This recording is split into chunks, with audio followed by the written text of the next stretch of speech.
Taktok, ang podcast pang kalikasan. Tayo ang kalikasan.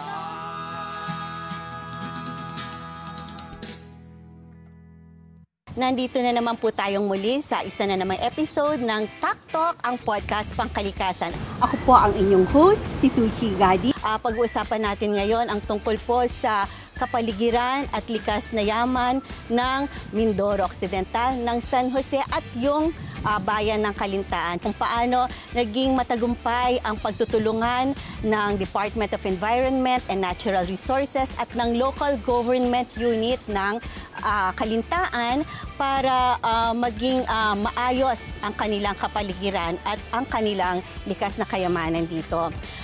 Kasama natin ngayon ang Menro ng Kalintaan, si Menro Delber. Menro Delber, magandang umaga. Magandang umaga po. Ayan. Kwento mo naman, paano ka naman napunta dito sa Kalintaan at paano ka naging Menro? Ako po by profession ay secondary teacher. So, yung aking master's degree ay hindi daw related sa education. Kaya kahit step 1, hindi ako na-promote as teacher. So nag-decide ako na lumipat na lang sa local government unit. So nalipat naman ako 2014. December 2014 po yun. At ang posisyon ko sa munisipyo ay Planning Officer 1. So under po yan ng Municipal Planning and Development Office. Halos isang taon na ako as Planning Officer 1. Dinesignate po ako ni Mayor as Menro. Yun. Menro Delmer, kanina nakita natin, kinwento mo kung paano ka nakarating dito sa Menro, no? Sa pagiging Menro mo dito ka sa Kalintaan. So, nandun na tayo. So, nung naging Menro ka, meron ka na bang plano na i-envision kung paano mo, ano mga programang isusulong mo para mapaganda yung kapaligiran ng Kalintaan? Actually, nung may designate po ako ni Mayor as Menro, ay wala pa akong idea kung ano ang mayroon po sa Menro. Pero, nung sinabi mong Menro, alam mo na environment yun. Alam ko po na environment and natural resources po yun. Kaya, nung panahon kasi po na yun, ay may mga letters na natatanggap ang municipal mayor tungkol sa formulation ng 10-year solid waste management plan. So yun na rin marahil ang nag-udyok sa mayor na i-designate ako as Menro para makagawa kami ng yung required na plan na 10-year solid waste management plan. So doon na po kami nag-start. So parang si Mayor, nakita niya yung kahalagahan ng pag-come up ng 10-year solid waste management plan. Bakit ano ba yung sitwasyon ng solid waste dito sa Kalintaan? Although alam naman natin na itong 10-year solid waste management plan requirement ng di ba, ng requirement sa local government units under sa Republic Act 9003. Pero in general, sige, naging Menro ka na, ano yung nakikita mong sitwasyon ng kapaligiran dito sa Kalintaan? Noon po, ang collection kasi ng waste namin dati ay under ng Municipal Engineering Office po. So, ang kinokolektahan lang nila ay yung barangay poblasyon lang po namin. So, nag-iisa lang yun sa lahat ng mga barangay namin na kinokolektahan nila ng basura. At ang collection nila po noon ay mix. So, silang nagsimula po ng aming open, ng open dam site. Tapos, pero illegal yung open dam site, diba? Nagsimula sila 2004 pa po eh. Tapos, naging controlled hanggang sa, nung mailipat sa akin po, open dumping pa din po siya. Talagang grabe ang basura doon sa municipal disposal facility po namin. Dahil nagnanais kami na ang aming bayan ay maging compliant sa 9003 ay pinag-igihan ko at ng aking mga staff na makagawa kami ng 10-year solid waste management plan. At yun nga po ay napa-aprubahan namin ng 2018. Wow, congratulations. Noong 2018. So 5 lang kami sa sa Occidental Mindoro ang may approved 10-year solid waste management plan. At dito sa Samarica po, kasi 2 distrito po ang Occidental Mindoro, kami po ay kabilang sa District 2, Samarica. Ang Samarica, ano ibig sabihin ng Samarica? Yung Samarica po ay yung San Jose, Magsaysay, Rizal at saka Kalintaan. So isang grupo, isang Opo. cluster ito ng mga lugar dito sa Sa Occidental Mindoro po. okay. No? Dito po sa Samarica District, 2 lang po ang may approved 10-year solid waste management plan. Yung San Jose po, plus kami. Yun po. Ayun. So, bale, Menro, nag-take off yung parang consciousness mo sa environmental protection or environmental cleanliness dito sa ating 10-year solid waste management plan. Pero sige, so nakatutok na tayo sa solid waste. Ano yung sinunod mong ginawa para sa environment na Kalintaan? So 2018 po nung ma-approve yung 10-year solid waste management plan namin, so nag-implement lang po kami ng kung ano yung nasa plano namin. Tapos nagkaroon ng mga partnership with the ENR Centro San Jose. Nagkaroon kami ng mga meetings, ganyan. Yung meetings ninyo, partnership with DNR San Jose, tungkol saan yun? Usually, ang una po naming meeting, ang natatandaan ko po ay tungkol sa multi-sectoral forest protection meeting lang po yun. Pero dahil nga kami ay Municipal Environment and Natural Resources, so hindi lang more on forest protection. So naisip ko naman na dapat pangkalahatan na. Yes. Ibig sabihin ko, yung environment and natural resources na nakaangklad dito sa opisina namin ay magawa namin. So reeds to reef yung approach. So doon na po yung nag-start. Doon nag-start yung partnership ninyo with Opo. DENR. So na-strengthen yung partnership namin hanggang sa mag-come up po doon sa Task Force Kalikasan. Task Force Kalikasan. Sige, pag-usapan natin yan mamaya. Mukhang magandang topic yan. Babalik po kami. Taktok, ang podcast pang kalikasan. Tayo ang kalikasan.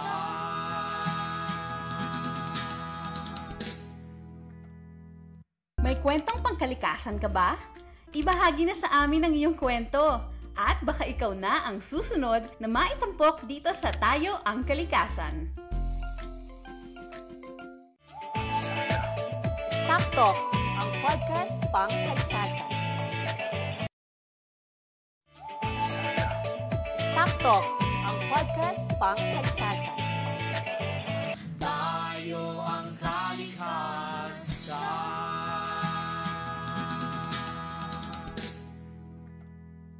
Welcome back sa Taktok, ang podcast pang kalikasan. Kasama pa rin po natin si Menro Delmer. Ayan, Menro Delmer, kanina nabanggit mo yung Task Force Kalikasan. Ang Task Force Kalikasan po ay acronym ng ibig sabihin ay Kalintaan para sa Kalikasan. So, gaya ng nabanggit ko nga kanina, ito ay reeds to reef ang approach ng protection, ng management, rehabilitation ng aming ENR dito po sa bayan ng Kalintaan. Ayun. So, bali, nag-branch out ka from the mere solid waste management concept at naisip ninyo na hindi lang ito, kailangan tignan na natin ang kabuuan ng kapaligiran ng Kalintaan. Kalintaan, ayan. So, nagsimula yon at sinasabi nyo kanina, meron kayong partnership with DENR. Nakatulong ba yung partnership ninyo with DENR? Actually, kung wala sila, ay hindi namin mararating ito po. Kasi ako, by profession, hindi naman ako environmentalist. So, wala akong idea, hindi ko kilalang mga puno o mga halaman, ganyan. Kung may kilala man akong halaman, halaman sa bahay, mga ganyan po. Na sila ang gumiya sa amin. Nakita namin na interesado sila na tulungan kami. No? Kaya kami... So, anong naging role nila?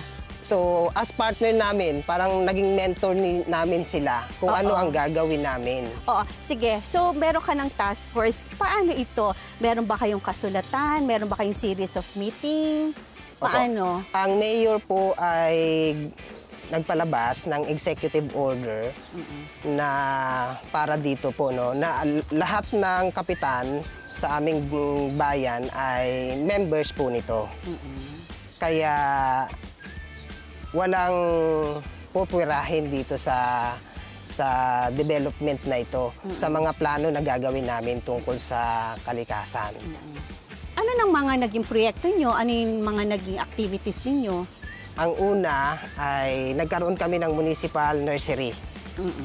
Ang nursery namin ay puro wildlings po yan, forest seedlings. Wala kaming mga fruit-bearing trees po dyan. So more on, wildlings na makikita dito sa aming bayan lamang. So yung nursery ninyo, sino yung nag-raise? O binili nyo ba yun? Kami na rin po yun. Pag sinabi mong kami, kami sa opisina, yung Menro office na rin po ang nag-initiate na gumawa ng nursery dahil yun yung sinuggest naman sa amin ni Forester Efren de los Reyes na mahalaga daw na mayroon kaming nursery.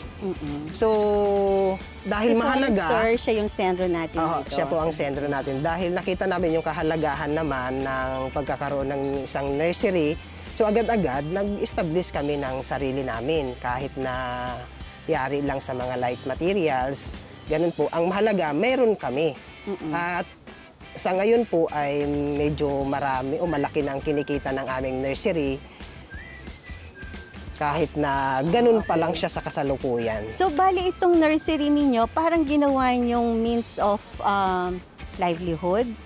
Or additional income na din po namin. Actually, ang sabi ni Mayor po ay maging LEE namin po ito. Ano L? LEE, yung Local Economic Enterprise. Okay. Pero syempre po, may mga panuntunan pa rin para yan ay i-declare as LEE o Local Economic Enterprise. Sige, so meron ka ng nursery. Ano pa yung mga activities ninyo?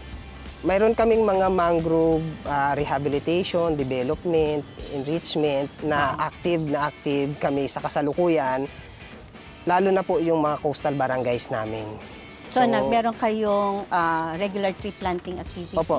Actually, mayroon kaming, nag-alat kami ng isang araw sa loob ng Lunes hanggang Biyernes. So mayroon kaming Mangrove Friday po eh. So every Friday, dahil declared nga namin yan as Mangrove Friday, hindi lang puro planting ang ginagawa po namin. So, may time na nagki-clean up lang kami, ganyan, o nag-aani kami ng mga propagules sa iba't ibang sites namin. Kasi marami kaming sites ng mga ano po dito yun, ng mangrove areas namin. So, lahat po yun, kasama na yun, lilipat-lipat lang kami ng areas kapag within Kalintaan? Within Kalintaan lang po yun. Okay. Sa under ng Task Force Kalikasan ninyo, meron na kayong wild nursery, di ba? Meron kayong mangrove tree planting, regular mangrove tree planting. Ano pa yung mga environmental activities ninyo under ng Task Force? Yung sa solid waste po, tuloy pa rin yung mga programa namin doon, tulad ng yung segregated collections. So, ibig sabihin, hindi mo kukunin yung basura ng isang bahay pag hindi siya segregated. Opo. At saka ang style ng bayan ng Kalintaan po ay hindi ang munisipyo ang nangungulekta sa mga households, kundi ang barangay ang hahakot sa mga constituents niya. At dadalhin lang nila ang basura sa kanilang MRF na bigay naman ng munisipyo. Nagtalaga kami, so lahat ng barangay namin sa bayan ng Kalintaan, may kanya-kanyang MRF po ito. So Materials Recovery Facility, na doon nila dadalhin ang mga segregated collections, segregated waste na collected from the generators. Ayun. So 3 lang po ang compartment usually ng aming MRFs kasi yung nabubulok po ay hindi na namin hahakutin para ilagay naman sa isa sa mga compartments ng aming MRF. Kaya sa kasalukuyan, 3 lang po ang compartments ng MRF namin para lang ito sa recyclable, sa residual, at saka sa special waste. So, sa bahay, alam din nila yon. Opo. recyclable, residual, at special yung waste. special Pero bago natutunan ng mga communities natin yon, alam ba nila, nag-conduct ba kayo ng mga seminar? May mga series of IECs po kami. Lagi kaming kasama sa mga barangay assemblies para At doon yung pinapaliwanag. Ipaliliwanag po namin ito sa mga tao. Siyempre, dapat unang nakaalam yung Barangay Solid Waste Management Committee. Dapat sila yung unang-unang na-encourage namin na naiintindihan paano ipatutupad ang Republic Act 9003 sa kanilang level. Pero yung mga bata, alam ba nila? Opo. Paano mag-segregate ng Nagsagawa basura? kami ng mga series of IEC sa schools po. Noong hindi pa pandemic? Opo. Okay. Hindi pa po pandemic yun. In fact, isa sa the best partners ng LGU pagdating sa waste diversion initiatives ay ang mga schools po. Kasi dito po, maliban sa mga kapitan o sa Barangay Solid Waste Management Committee, ay may mga partnership din kami ginagawa sa DepEd po. So sa pamamagitan niya ng district supervisor.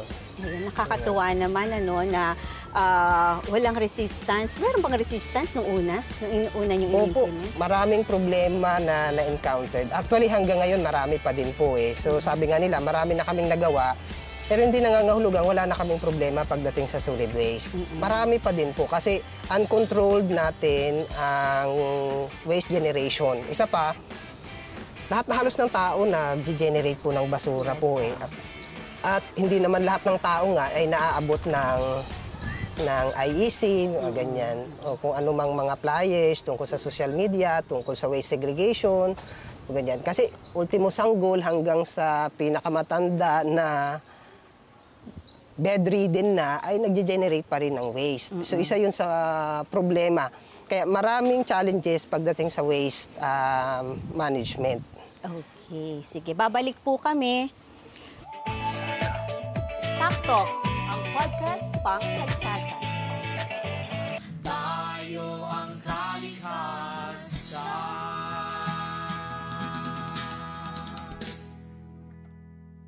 May kwentong pangkalikasan ka ba?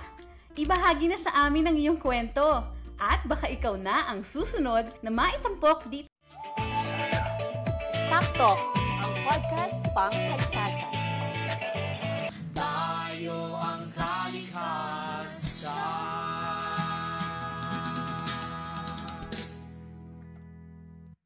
Menro Delmar, under ng Task Force Kalikasan, ano po yung mga activities na ginagawa ninyo?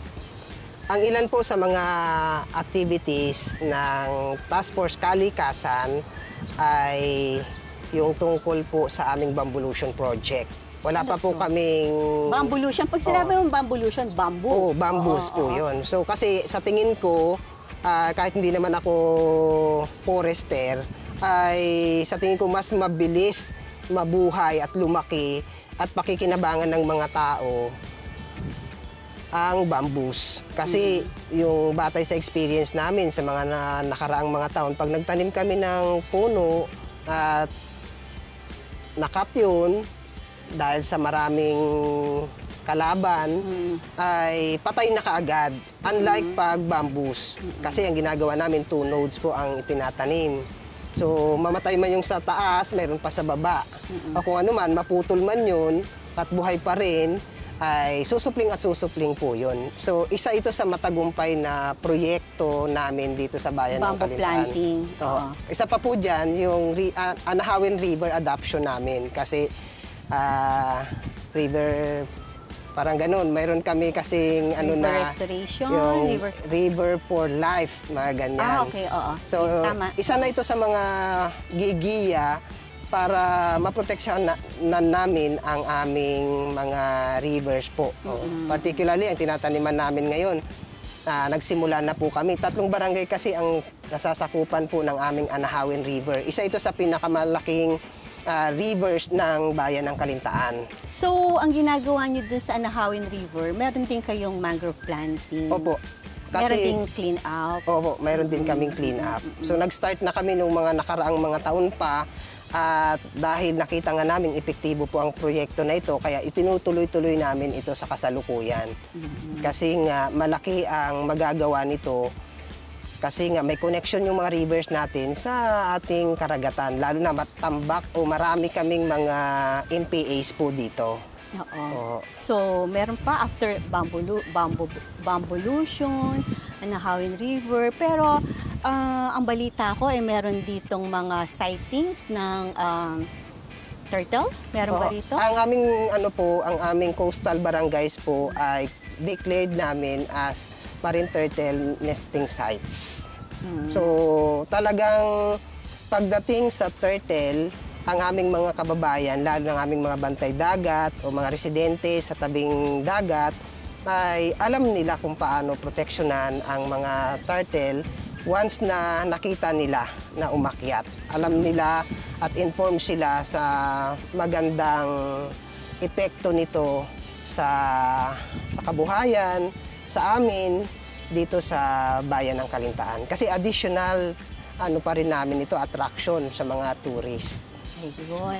Napakagandang kwento naman kung paano nag-evolve itong Task Force Kalikasan na ang daming challenges pala rito, di ba? Na nagsimula ito dun sa konsepto ng solid waste at nag-branch out na ito hanggang sa nakita ninyo kung paano natin mapoprotektahan yung kapaligiran ng Kalintaan, di ba? Ano yung mga mensahe mo sa mga nanonood, nakikinig dito sa ating programa? Kung paano kaya ba nilang gayahin yung mga effort na ginawa ng Task Force Kalikasan? Kayang-kaya naman ang lahat. Kung kaya namin, mas lalong kakayanin ninyo. Gawin natin ngayon. Kailangang magbayad na tayo ngayon sa ating kalikasan. Kasi alam naman natin, ang kalikasan natin ay abuse. Ang ibang term ko pa nga ay rape. Kasi kung titignan naman natin, ang kalikasan o ang ENR ay hindi priority. Pero kailangan na natin gawin ito sa kasalukuyan dahil malaki ang impact nito sa buhay at kabuhayan ng mga tao. So gawin natin ang magagawa natin sa kasalukuyan para iligtas natin ang kapaligiran na tahanan po natin. So gawin natin ito ngayon at hindi natin kailangang ipagpabukas pa. Kasi malaki ang magagawa nito para mamuhay tayo ng ligtas, ng payapa, sa nag-iisang tahanan natin, ang ating daigdig. Ayun, napakagandang mensahe noon. Menro Delmer ng Kalintaan. Ayan mga kataktok, muli napakinggan po natin ang success story ng bayan ng Kalintaan. Kung paano nila nakita yung problema ng kapaligiran, ng kalikasan dito sa bayan nila at kung paano nila sama-samang isinasaayos ito. Kaya nga po, muli hinihimok po namin kayo, pangalagaan po natin ang ating kapaligiran at ang ating likas na kayamanan.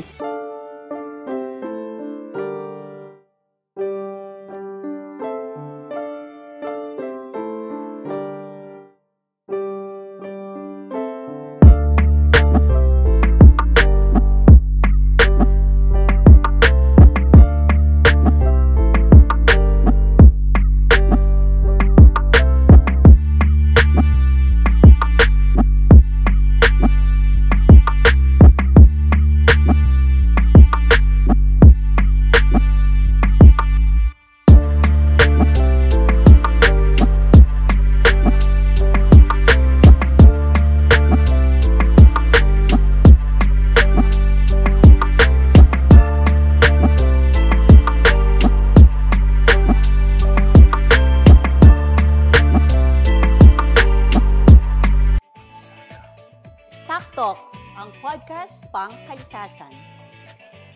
Tayo ang kalikasan.